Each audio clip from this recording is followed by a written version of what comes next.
Hello বন্ধুরা, আমাদের চ্যানেলে তোমাদের সকলকেই স্বাগতম। আজকের ক্লাসে আমরা ক্লাস 7 এর রায় ও মার্টিন ২০২৬ প্রশ্নবিচিত্রার বাংলার ফার্স্ট সেমিটিভের ১ নম্বর মডেল সেটের প্রশ্নোত্তরগুলি আলোচনা করব।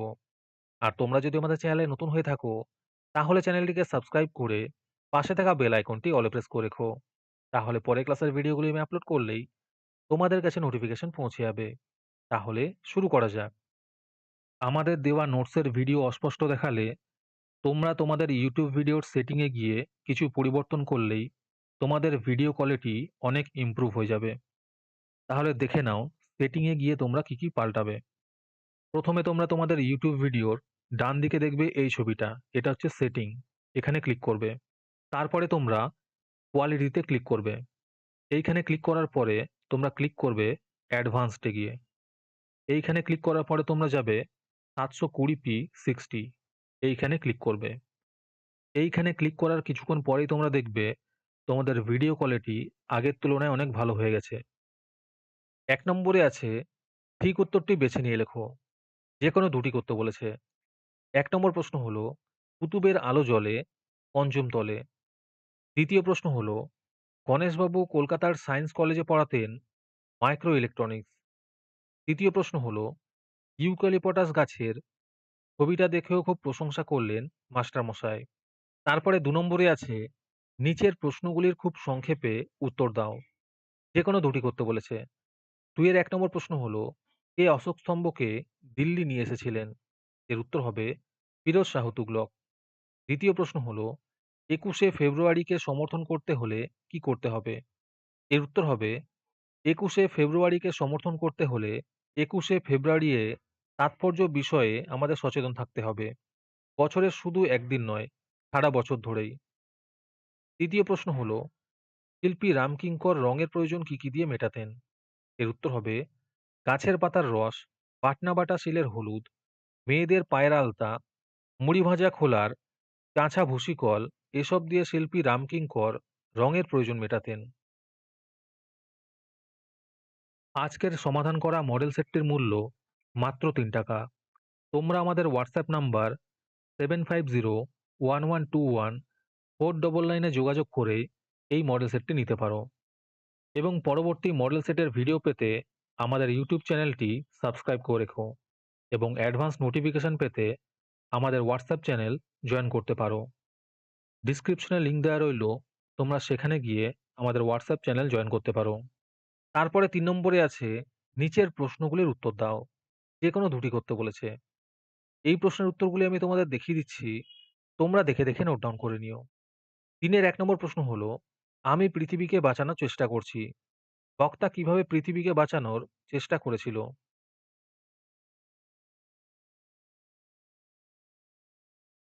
৩ এর ২ নম্বর প্রশ্ন হলো, এই সাদামাটা সুরটাই আমাকে ভীষণভাবে টানে। সাদামাটা সুর বলতে কি বুঝিয়েছেন? তাকে এই সুর টানে কেন?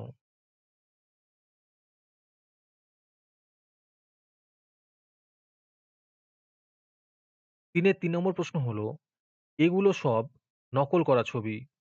কে কাকে একথা বলেছেন? নকল করা ছবি বলতে তিনি কি বুঝিয়েছেন?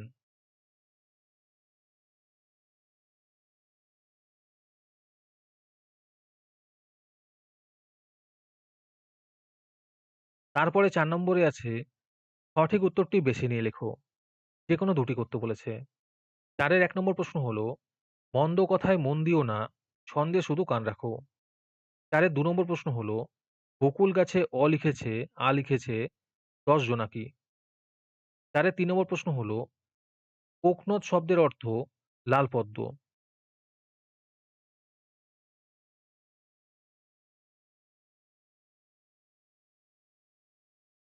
তারপরে ৫ নম্বরে আছে নিচের প্রশ্নগুলির খুব সংক্ষেপে উত্তর দাও। যেকোনো দুটি করতে বলেছে। ৫ এর ১ নম্বর প্রশ্ন হলো, ৩টি শালিক কি করে? এর উত্তর হবে ৩টি শালিক ঝগড়া থামায়। ৫ এর ২ নম্বর প্রশ্ন হলো, জলের সঙ্গে তাল মিলিয়ে কারা পাড়ি দেয়? এর উত্তর হবে নৌকা এবং জাহাজ।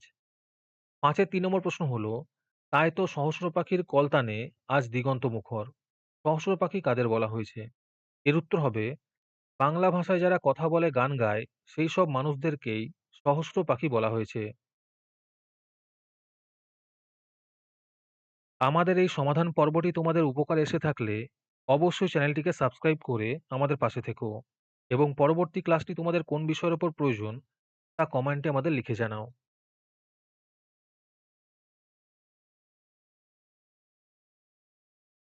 তারপরে ৬ নম্বরে আছে নিচের প্রশ্নগুলির উত্তর দাও। যেকোনো দুটি করতে বলেছে। ৬ এর ১ নম্বর প্রশ্ন হলো, কবি যখন ছবি আঁকেন তখন কি, কি ঘটনা ঘটে? উত্তরগুলি সুন্দর করে দেওয়া আছে। তোমরা একটু দেখে লিখে নিও। ৬ এর ২ নম্বর প্রশ্ন হলো, এ মিনতি করি পদে কবি কার কাছে কি প্রার্থনা জানিয়েছেন?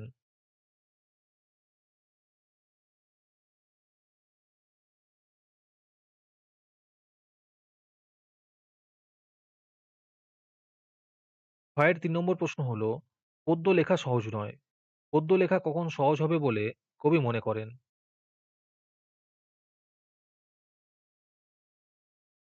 তারপরে ৭ নম্বরে আছে, নিচের প্রশ্নগুলির খুব সংক্ষেপে উত্তর দাও। যেকোনো ৪ টি করতে বলেছে। ৭ এর ১ নম্বর প্রশ্ন হলো, আম্মা কে ছিলেন? এর উত্তর হবে, লীলা মজুমদারের কিশোর উপন্যাস মাকুর এক বৃদ্ধা চরিত্র আম্মা। তিনি সোনাটিয়ার পাপির ছোটবেলাকার ধাইমা। পাপি তাকে আইমা বলে ডাকতেন। সোনা ছোটবেলায় আইমা বলতে পারত না বলে আম্মা বলতো। দিদির দেখাদেখি টিয়াও আম্মা বলতো। তাতে ২ নম্বর প্রশ্ন হলো, সোনা টিয়া কেন কালিয়ার বনে যাচ্ছিল? এর উত্তর হবে, সোনা টিয়া প্যাঁপে পুতুল কেনার জন্য কালিয়ার বনে যাচ্ছিল। তাতে ৩ নম্বর প্রশ্ন হলো, সোনা টিয়ার বয়স কত? এর উত্তর হবে, সোনার বয়স ৬ বছর এবং টিয়ার বয়স ৫ বছর। হাতের ৪ নম্বর প্রশ্ন হলো, সে একটা আস্ত ভালো মানুষ হয়ে যাবে। সে কিভাবে আস্ত ভালো মানুষ হয়ে যাবে? এর উত্তর হবে, মাকো যদি হাসার কল এবং কাঁদার কল বসিয়ে নেয় তাহলে সে আস্ত ভালো মানুষ হয়ে যাবে। হাতের ৫ নম্বর প্রশ্ন হলো, একটুও ভয় করল না। কিসের কাদের ভয় করেনি? এর উত্তর হবে, দূরে কোথাও হুতুমথুম পেঁচা ডাকাতে সোনাটি আর একটুও ভয় করেনি।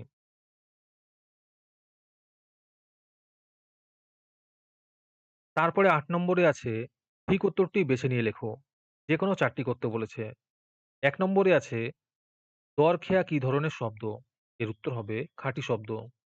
৮ এর ২ নম্বর প্রশ্ন হলো, প্রাকৃত শব্দ বলা হয় তদ্ভব শব্দকে। ৮ এর ৩ নম্বরে আছে, টেলিফোন ফোন এটি খণ্ডিত শব্দের উদাহরণ। ৮ এর ৪ নম্বর প্রশ্ন হলো, বন নৌকা গ্রাম কি ধরনের শব্দ? এর উত্তর হবে তৎসম শব্দ। ৮ এর ৫ নম্বর প্রশ্ন হলো, সবজি ফসল এগুলো বিদেশি শব্দের উদাহরণ। ৮ এর ৬ নম্বরে আছে, প্রাদেশিক শব্দের উদাহরণ হলো চিঠি ঠিকানা। তারপরে ৯ নম্বরে আছে, নিচের প্রশ্নগুলির খুব সংক্ষেপে উত্তর দাও। যেকোনো ৬ টি করতে বলেছে। ৯ এর ১ নম্বর প্রশ্ন হলো, বাংলা ভাষার জন্ম হয়েছে কোন ভাষা থেকে? এর উত্তর হবে প্রাকৃত ভাষা থেকে। ৯ এর ২ নম্বর প্রশ্ন হলো, চাড়াল শব্দটি কোন শব্দ থেকে এসেছে? এর উত্তর হবে চণ্ডাল শব্দ থেকে এসেছে। ৯ এর ৩ নম্বর প্রশ্ন হলো, মিশ্র শব্দ কাকে বলে? এর উত্তর হবে, তৎসম তদ্ভব দেশি বা বিদেশি শব্দের মধ্যে যেকোনো এক শ্রেণীর শব্দের সঙ্গে অপর শ্রেণীর শব্দ বা প্রত্যয়ের ইত্যাদির যোগে তৈরি যেসব নতুন শব্দ তাদেরকেই বলা হয় সংকর শব্দ অথবা মিশ্র শব্দ। ৯ এর ৪ নম্বর প্রশ্ন হলো, বিদেশি শব্দ কাকে বলে? এর উত্তর হবে, বিভিন্ন সময়ে বাংলাদেশের সঙ্গে বাণিজ্যিক, সাংস্কৃতিক ও রাজনৈতিক বা রাষ্ট্রীয় যোগাযোগের কারণে অজস্র আরবি, ফার্সি, ইংরেজ, ফরাসি, পর্তুগিজ, ওলন্দাজ, তুর্কি, চীনা, জাপানি, ধর্মীয় রুশ শব্দ বাংলা ভাষায় প্রবেশ করেছে। এই শব্দগুলিকেই আমরা বিদেশাগত শব্দ বা বিদেশি শব্দ বলে থাকি। ৯ এর ৫ নম্বর প্রশ্ন হলো, তৎসম শব্দ কাকে বলে? এর উত্তর হবে, যে সমস্ত সংস্কৃত শব্দ বাংলা ভাষায় অবিকল, অবিকৃত বা অপরিবর্তিত রূপে গৃহীত বা ব্যবহৃত হয় তাদের তৎসম শব্দ বলে। যেমন গৃহ, পিতামাতা, সূর্য, চন্দ্র ইত্যাদি। ৯ এর ৬ নম্বর প্রশ্ন হলো, তদ্ভব শব্দের উদাহরণ দাও। এর উত্তর হবে মাছ, চাঁদ, কাঠ ইত্যাদি।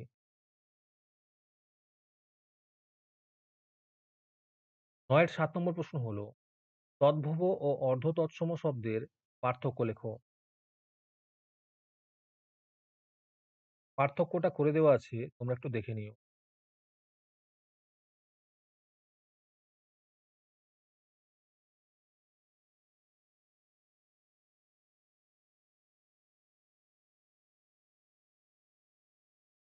আজকের ক্লাসটি তোমাদের ভালো লেগে থাকলে ভিডিওটিকে লাইক এবং চ্যানেলটিকে সাবস্ক্রাইব করে দিও। তার সাথে ভিডিওটি তোমাদের সহপাঠীদের শেয়ার করে দিও। আর তোমরা কোথা থেকে আমাদের ভিডিওটি দেখছো অবশ্যই কমেন্টে লিখে জানিও। তাহলে আজকে এই পর্যন্তই। দেখা হচ্ছে পরের ক্লাসে।